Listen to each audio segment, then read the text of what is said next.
আমি এরকম গরিব চাষির ভূমিকায় অভিনয় করেছি, আপনি দেখে বুঝতে পারবেন না, মানুষ হাততালিও দিয়েছে। তাই কি গরিব কাকে গরিব সাজানো হয়েছে, যেমন তৃণমূলের নেতা মন্ত্রীরা সততার ভাবমূর্তি সাজেন, সততার প্রতীক সাজেন। আমি কই নই গো বলে ব্যাংক অ্যাকাউন্ট দেখে আর বাড়ি দেখে, এই যে প্রত্যেক বাড়িতে লোকে টিভি দেখছে হাঁ হাঁ করে অজ্ঞান হয়ে যাচ্ছে, তেমন ধরনেরই কোনো অভিনেতা হতে পারে, কিংবা এমন কোনো মানুষ হতে পারে যার ছেলে বা মেয়ে বা স্ত্রীকে তৃণমূলের পার্টি অফিসে আটকে রেখে বলে দেওয়া হয়েছে এই কথাগুলো গিয়ে বল। মাত্র এমপি হয়ে গিয়ে হঠাৎ করে রাস্তার ওপরে কি করে এত শত শত কোটি টাকার বাড়িতে উনি থাকেন? উনি একটা গরিব পরিবারের ছেলে হয়ে গিয়ে সারা পৃথিবীর সব থেকে বেশি ব্যয়বহুল হাসপাতালে কি করে চিকিৎসা করান? স্বাস্থ্যসাথীর কার্ড, যা ওনার পিসি জন্ম দিয়েছেন পশ্চিমবঙ্গের মানুষের জন্য, অবশ্য পিসি এখন প্রমাণ করে দিয়েছেন তার স্বাস্থ্যমন্ত্রী হিসেবে তার আন্ডারে চলা স্বাস্থ্য ব্যবস্থাতেই তার বডিতে সেপটিক হয়ে গেছে। তিনি হঠাৎ করে রাজ্যপালের পাঁচিলের পাশে পুলিশকে বুড়ো আঙুল দেখিয়ে পকেটে পুরে আইন ভেঙে 144 ধারা যেখানে রয়েছেন সেখানে বিরাট বড় বড় ভাষণ টাষণ দিয়ে পেয়াদা লস্কর তাদেরকে মঞ্চে তুলে যে অভিনব নাটক করলেন, যে দল মানুষের জব কার্ডের টাকা চুরি করলো, সেই চুরির জন্য হিসেব গুলিয়ে যাওয়াতে যে কেন্দ্রে আটকে গেছে টাকা, তারা গরিবকে টাকা চাইলেও দিতে পারছে না, কারণ কে ভুয়ো কে ঠিক সেইটা গুলিয়ে দিয়েছে, গরিবের পেটে লাথি মেরেছে এই অভিষেক বন্দ্যোপাধ্যায়, সদ্য রাজনীতিতে আসা এই ব্যক্তির পিসিমনির নেতৃত্বে চলা দল এবং সরকার। দেখুন, তিনি রাজনীতিতে নতুন, তিনি ঘামে ভিজে রোদে পুড়ে গলা ফাটিয়ে চিৎকার করে স্লোগান দিয়ে রাজনীতি করেননি। পারিবারিক সূত্রে ক্ষমতা এনজয় করেছেন এবং হয়তো তার পিসি চেয়েছেন এই তো যোগ্য লোক, এ দলে যে জানবে তার দুর্ভোগের শেষ নেই। তৃণমূল দলে যে সত্যি কথা বলবে, ভালো কথা বলবে, তার পদোন্নতি নেই, হয় দল থেকে বের করে দেওয়া হবে, নয় ক্ষমতা কেড়ে নেওয়া হবে, নয় তাকে মার্ডার হয়ে যেতে হবে। এই দলের পরম্পরা। আমি বলছি না, জাস্ট 4-5 বছর ধরে, বেশি দূর যেতে হবে না, যা যা ঘটছে এবং ঘটে চলেছে সেই উদাহরণই দেয়। তো অভিষেক বন্দ্যোপাধ্যায়ের আমরা ভাষণ শুনি হচ্ছে দুর্নীতির প্রসঙ্গে, যখন তাকে ডাকা হয় তার বাইরে একটা জাতির উদ্দেশ্যে যে ভাষণ আমাদের স্বাধীনতা সংগ্রামীরা দিয়েছিলেন তেমন উনি দেন। তো উনি মাত্র এমপি হয়ে গিয়ে হঠাৎ করে রাস্তার ওপরে কি করে এত শত শত কোটি টাকার বাড়িতে উনি থাকেন? উনি একটা গরিব পরিবারের ছেলে হয়ে গিয়ে সারা পৃথিবীর সব থেকে বেশি ব্যয়বহুল হাসপাতালে কি করে চিকিৎসা করান? স্বাস্থ্যসাথীর কার্ড, যা ওনার পিসি জন্ম দিয়েছেন পশ্চিমবঙ্গের মানুষের জন্য, অবশ্য পিসি এখন প্রমাণ করে দিয়েছেন তার স্বাস্থ্যমন্ত্রী হিসেবে তার আন্ডারে চলা স্বাস্থ্য ব্যবস্থাতেই তার বডিতে সেপটিক হয়ে গেছে। তো কি করে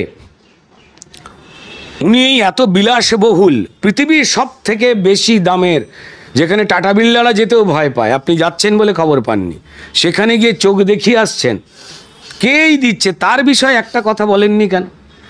লিপস অ্যান্ড বাউন্স বলে তার কোম্পানি যে রয়েছে, তিনি যে কোম্পানির সর্বা, এবং এই কোম্পানি নাকি এমন কনসালটেন্সি কোম্পানি যা ভূভারতের সব বিষয়ের মা সরস্বতীর থেকেও বেশি জানে এবং কনসালটেন্সি দেন, এবং সেই কোম্পানিতে তিনি তার বাবা মা ভাই বোনকে ডিরেক্টর রেখে তাদেরকেও তিনি এই আইনি ডাকাডাকিতে ইডির ডাক পেতে বাধ্য করিয়েছেন। সেই বিষয়ে ভাষণ দেন না কেন? জানি না, হঠাৎ করে যখন থেকে ধরপাকড় শুরু হলো, কোর্টের নির্দেশে চলা এই যে তদন্তগুলো, সেটা পুরো দুর্নীতিতে ববি হাকিমের কোম্পানি হোক বা এই সমগ্র ব্যানার্জি কোম্পানির যে দুর্নীতি হোক না কেন, যেই শুরু হলো সঙ্গে সঙ্গে মাননীয় মুখ্যমন্ত্রী অ্যানাউন্স করে দিলেন যে বালুর গোপনাঙ্গনা কোথায় ইডি হাত দিচ্ছে না, টানাটানি করছে, অথচ বালুবাবু এবং তার লয়ার কোর্টে দাঁড়িয়ে বললেন সম্পূর্ণ মিথ্যে কথা। ওই ঘরে কে বসে এসব দেখেছে তারাও জানে না। এখন মুখ্যমন্ত্রী যে মিথ্যে কথা বলতে রেডি ছিলেন, মুখ্যমন্ত্রী চেয়ারে বসে দলের কর্মীকে বাঁচাবার জন্য নবান্নকে যে পার্টি অফিস হিসেবে নগ্নভাবে ব্যবহার করছেন, পেছনে স্বাধীনতার পতাকা রেখে মিথ্যে কথা বলছেন, তা পশ্চিমবঙ্গের বাসীর কাছে নতুন কোনো কিছু না, যাও করে থাকে। বড় অংশের district magistrate, DM, SP, BDO এবং পুলিশ অফিসার, তাদের দিয়ে এই সরকারি পদ্ধতিতে চুরিটাকে পরিচালনা করা হয় এবং কমিশনের টাকা তারা পান। পশ্চিমবঙ্গের মানুষ যা দেখতে পাচ্ছেন আমি সেটাই বললাম, আটকে দেওয়া আলাদা কথা, আটকে দেওয়ার মধ্যে প্রতিহিংসা থাকে। তুই আমায় ভোট দে, নাহলে তোর বাড়ির জল বন্ধ করে, যেটা শহরে করে অনেক বেশি, গ্রামেও করে ওরা। আপনি শহরে তৃণমূলের বিরুদ্ধে কোনো কথা বললে প্রথমে আপনার সিএসসি লাইন খারাপ হয়ে যাবে, আলো দপদপ করবে, আপনি থাকতে পারবেন না। মিস্ত্রি আসবে, এসে 4 দিন ধরে ছাড়াবে, যেটা কাজ আধ ঘন্টায় হয়ে যায়। আপনার জলের লাইন খারাপ করে দেবে, কারণ আপনি স্নান করতে পারবেন না। এ শহরে করে, এটা হচ্ছে আটকে দেওয়া, অসুবিধে তৈরি করা।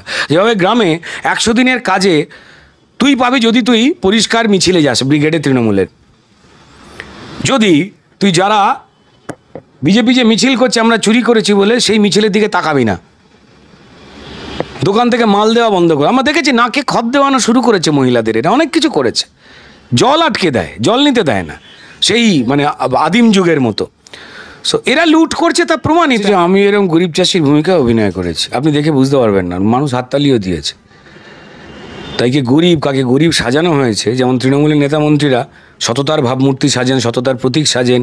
আমি কই নই গো বলে ব্যাঙ্ক অ্যাকাউন্ট দেখে আর বাড়ি দেখে, এই যে প্রত্যেক বাড়িতে লোকে টিভি দেখছে হাঁ হাঁ করে অজ্ঞান হয়ে যাচ্ছে, তেমন ধরনেরই কোনো অভিনেতা হতে পারে। কিংবা এমন কোনো মানুষ হতে পারে যার ছেলে বা মেয়ে বা স্ত্রীকে তৃণমূলের পার্টি অফিসে আটকে রেখে বলে দেওয়া হয়েছে এই কথাগুলো গিয়ে বলো।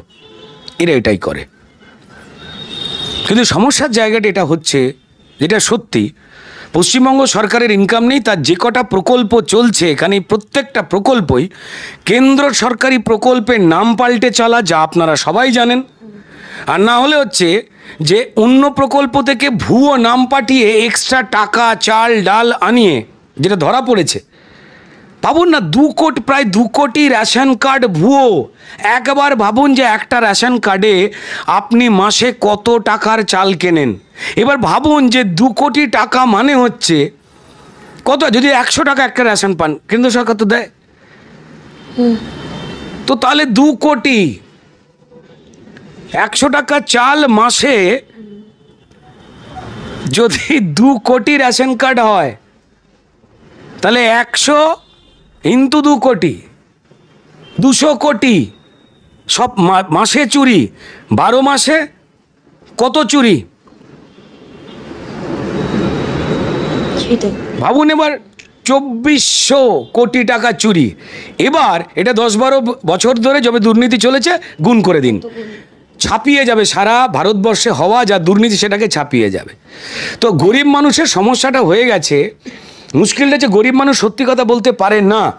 একটা বড় অংশের district magistrate, DM, SP, BDO এবং পুলিশ অফিসার, তাদের দিয়েই সরকারি পদ্ধতিতে চুরিটাকে পরিচালনা করা হয় এবং কমিশনের টাকা তারা পান।